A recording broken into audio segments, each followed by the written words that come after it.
BA प्रथम वर्ष के प्रिय विद्यार्थियों, हम आपको अनिवार्य हिंदी पढ़ा रहे हैं ऑनलाइन क्लासेस के माध्यम से। आपके पाठ्यक्रम में संकलित पुस्तक काव्य संचयन को हमने लगभग पूर्ण करा दिया है। सर्वप्रथम हमने आपको हिंदी साहित्य का इतिहास पढ़ाया, उसके पश्चात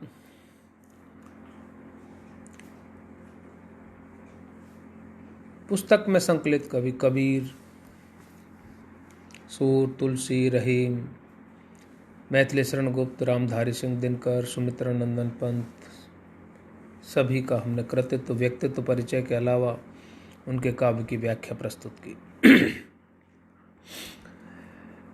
आपके अंतिम जो कवि हैं नागार्जुन, उनके कृतित्व और व्यक्तित्व के बारे में हमने बताया। कवि नागार्जुन प्रगतिशील और प्रयोगशील दोनों ही प्रकार के कवि हैं। उन दोनों में ही उनका मणिकांचन से योग है।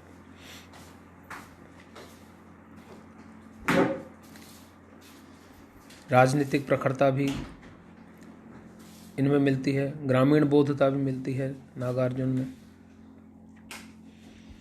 राजनीतिक प्रखरता इतनी कि जब आपातकाल लगाया था इंदिरा गांधी ने तो उसका खुला विरोध किया था इंदिरा जी का इन्होंने, और जयप्रकाश नारायण के द्वारा संचालित आंदोलन में ये शामिल हुए। जागरूक कितने थे? तटस्थ आलोचक थे। जब इनको लगा कि आपातकाल के बाद में जो सरकार बनी है उसमें भी बहुत अंतर्विरोध है, उन अंतर्विरोधों को इन्होंने समझा और उनका विरोध किया।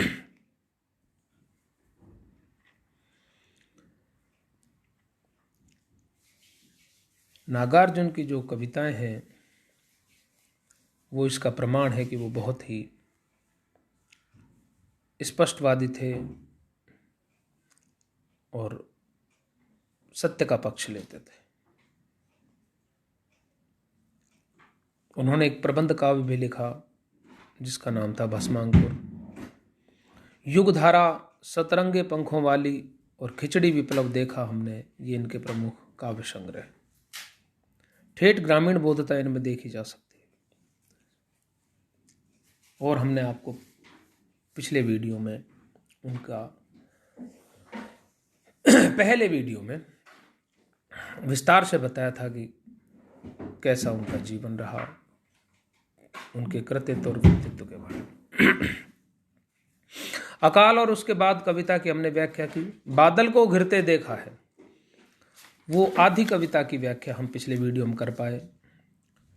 अब बाकी बची जो कविता है उसकी व्याख्या हम आज आपको प्रस्तुत कर रहे हैं।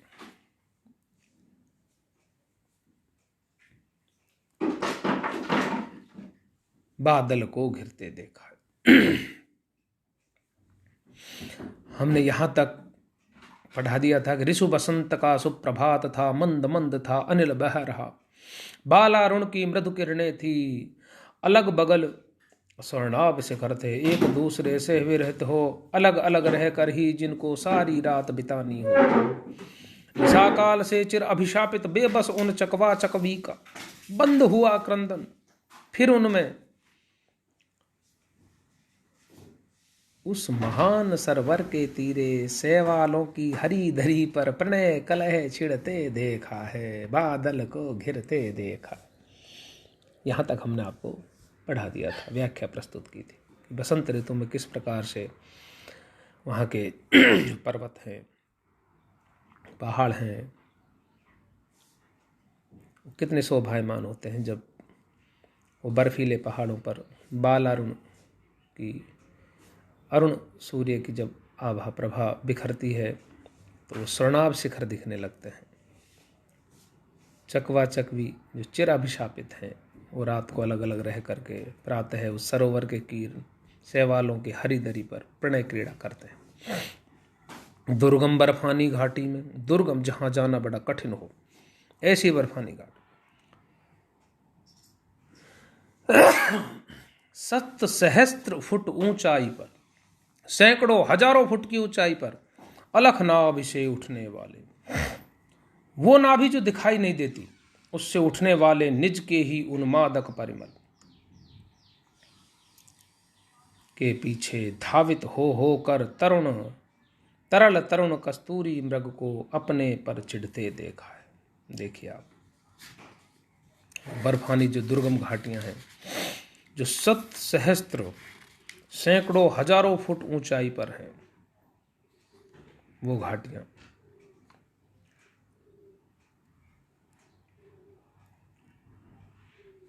अलख जो न दिखने वाली है, अलख नाभ से उठने वाले, निज के ही उन्मादक पर, अपने ही उस उन्मादित रूप को वो दिखाई देते हैं।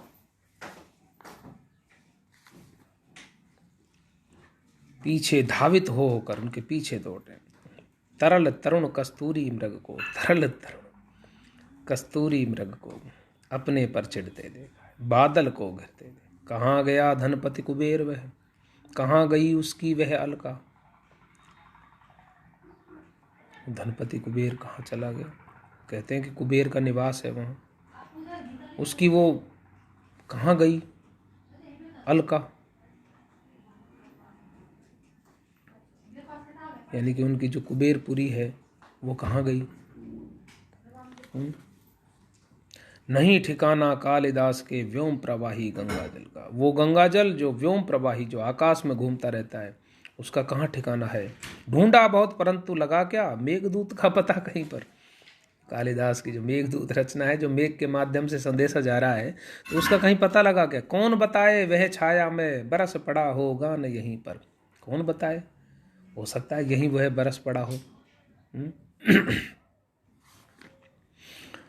जाने दो वह कवि कल्पित था, वो कवि की कल्पना थी, उसे जाने दो। मैंने तो भीषण जाड़ों में नभ चुंबी कैलाश शीर्ष पर, भीषण जाड़ों में नभ को, आकाश को छूने वाले कैलाश के शीर्ष पर महामेघ को झंझा नील से गरज गरज भिड़ते देखा है। झंझावात का जो पवन बहता है, उससे महामेघ को गरज गरज करके भिड़ते देखा है, भिड़ते देखा है, बादल को घिरते देखा। सत सत निर्झरण निर्झरणी कल, सौ सौ झरने और नदियां कल कल करती बह रही हैं। मुखरित देवदारू का, देवदारू के वनों में मुखरित होकर के निकल रहे हैं, गुंजरित हो रही हैं, मुखरित हो रही। सोनित धवल भोज पत्रों से,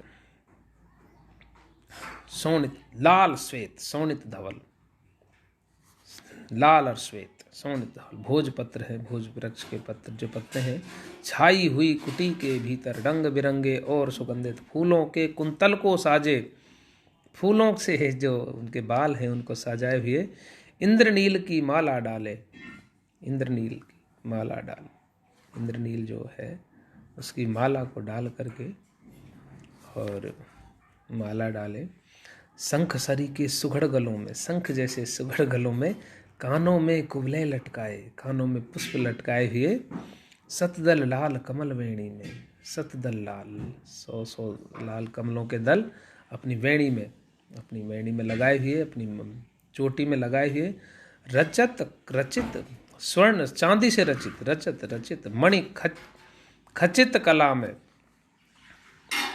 मणियों से युक्त, चांदनी से रचे हुए, चांदी से रचे हुए, मणियों से युक्त, मणियों से युक्त, पान पात्र द्राक्षाशव पूरित, पान के पत्रे, द्राक्षाशव, द्राक्षाशव होता है द्राक्षास ले, दाखों का आशव जो होता है उससे पूरित रखे सामने अपने पर, लोहित चंदन की तृप्ति पर, लाल चंदन की तृप्ति पर, यानी 3 पाए तिपाई पर, नरम निदाग बाल कस्तूरी मृग छालों पर पलथी मारे।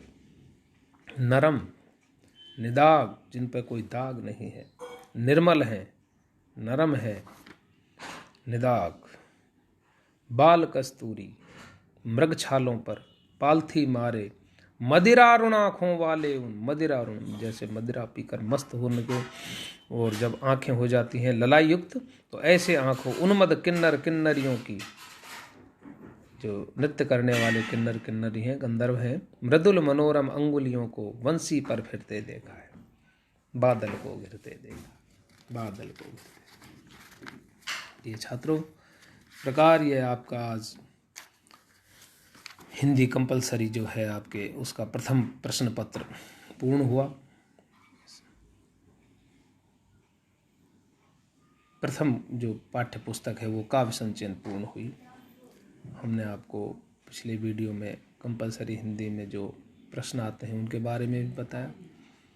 अब अगले वीडियो में हम आपको और बताएंगे। तब तक के लिए धन्यवाद।